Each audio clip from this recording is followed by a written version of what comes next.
Have you ever been in one of those big, important brainstorming meetings that just completely fizzles out? The ones that end in awkward silence or with just one or two people doing all the talking? Well, today we're going to pull back the curtain and look at the real architecture of how great ideas are actually born. It really is the million-dollar question for any team, for any company that's trying to do something new. How do you get from a totally blank page to that breakthrough moment? And for pretty much all of us, the go-to answer is that one magic word, brainstorming, right? You book a conference room, you grab a bunch of sticky notes and markers, and you just kind of hope for the best. And the original idea behind it was absolutely brilliant. The guy who created brainstorming, Alex Osborne, he had this one golden rule: defer judgment, don't criticize. His whole point was that it's way easier to tame a wild idea than it is to invent a totally new one. So the goal was to create this safe zone where any idea, no matter how crazy, was welcome.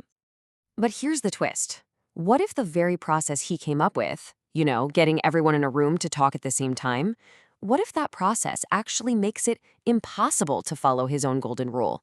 What if the tool we all lean on is, well, fundamentally flawed? And that brings us to something we can call the brainstorming fallacy.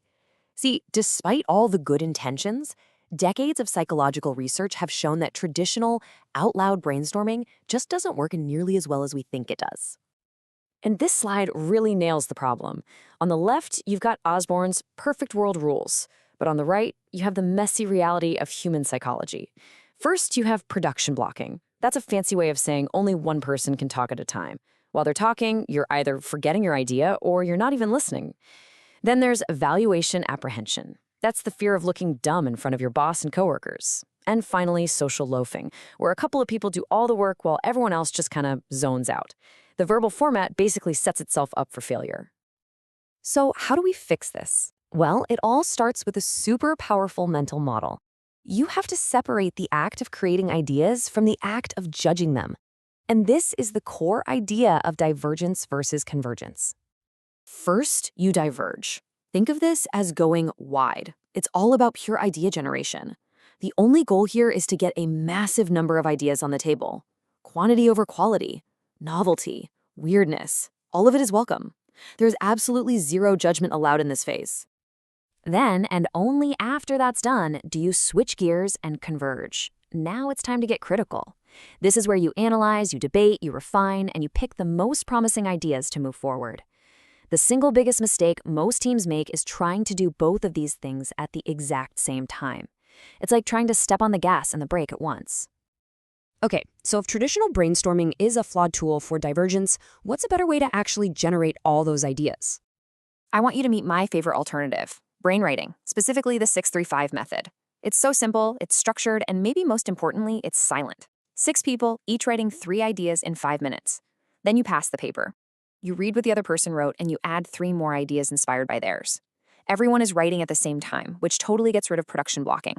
And since it's quiet and anonymous, that fear of judgment just melts away. Everybody gets an equal say.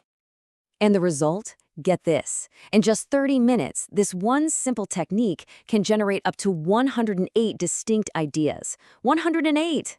That's the power you unlock when you change the structure. And it's not just about more ideas. The research is crystal clear on this one. Brainwriting generates significantly more original ideas than old-school brainstorming. So you get more ideas, and you get better, more creative ideas, too. It's a total win-win. All right, so we've diverged. We have this huge pile of amazing ideas. Now we've got to switch into that convergence mode. We need a better and, frankly, a safer way to judge them. The old way to do this was to have someone play devil's advocate. But let's be real. How does that usually feel? It just creates conflict, right? It can feel personal, like an attack, and it often makes people defensive and shuts down the conversation instead of making the ideas stronger. A much, much better tool is the premortem, and the genius of it is all in the framing. Instead of asking what could go wrong, you say, okay, fast forward a year. This project has already failed spectacularly. It was a complete disaster. Now let's write down every single reason why.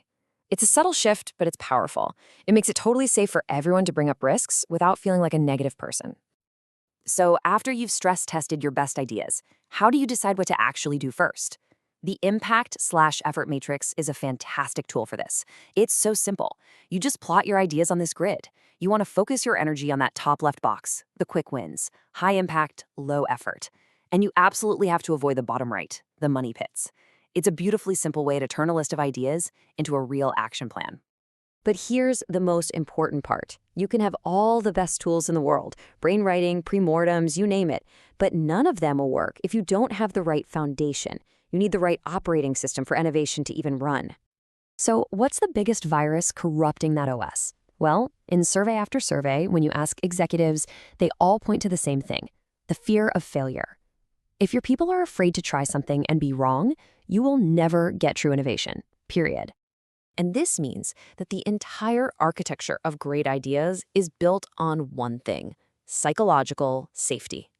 It's this shared belief in a team that it's okay to take risks. It's the feeling that you won't be punished or humiliated for speaking up with an idea, a question, a concern, or even a mistake. It is the absolute prerequisite for candor and for creativity.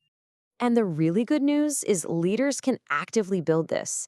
This isn't some fuzzy, abstract concept. You can frame work as a learning problem, not an execution problem. You can model fallibility, admit when you make a mistake or don't have the answer. You can actively invite input by asking people directly what they think. And when they do speak up, you respond productively by thanking them for their honesty. So as we wrap up, I want to leave you with this one question. Giving your team a new tool like brainwriting or a new framework like a premortem, that's the easy part. The harder and frankly the much more important question is this: have you given them the safety they need to actually use them?